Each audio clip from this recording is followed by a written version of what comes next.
あ、ごめん。鱗鱗誰だっけ？あ、ごめんなさい。ちょっと汚しちゃった。バテかな。鱗は、こことここですよね。バテないとか。授業でやったと思うんだけど、こことここの線を引っ張ったとこの側線以外の場所で取る。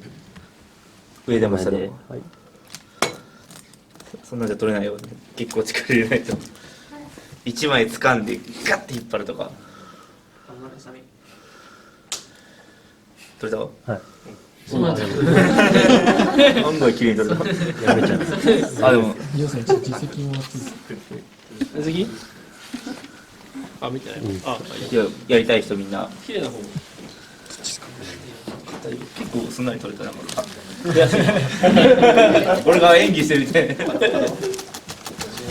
で見た方がよくない？おかしいでしょ。向こうはもう。終わったんで、じゃあ、全然取れない。まあ時間は余裕あるから、そこはダメな、側線の上になっちゃうから。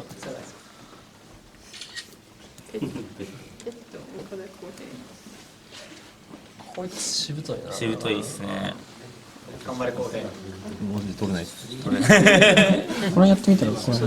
あ、そう。とか結構お腹の下が取れたりする。そう。なんで俺してるんだ。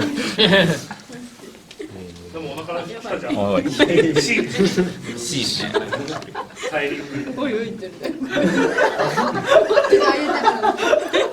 おいおい。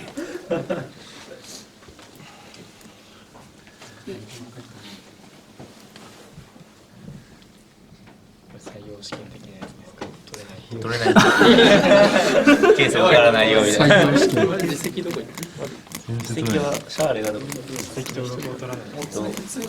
年は遊びたいです。多分爪の方が剥がれへんと思う。ピンセット変えるの？これかけてくるの？硬い方のピンセットでしたら一番これが一番取りやすいと思う。拾った可能性あるよね。持ってきたでしょ？したな。不思議な力。割れてる上にバテライトが逆透明になってるじゃん、これ。透明になっちゃうんだよね。なんでか知らないんだけど。全然取れないですか？それはもう使わないですか？別に標識は見れるよ。ただ周りのそこのところの元素分析ができないことはまああるけど。硬いな。なんか今日硬い。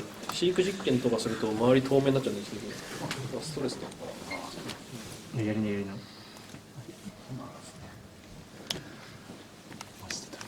一枚掴んで逆方向にバチッて引っ張ったりする人もいれば、そうガッてやる人。巻きりとかで一気に鱗剥がしたりする人もいる。取れない。土森さんってもうピンセット曲がりそう。ピンセット曲がりそう。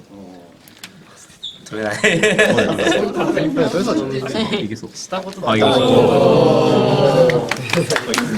採用です。おめでとう。よかったね。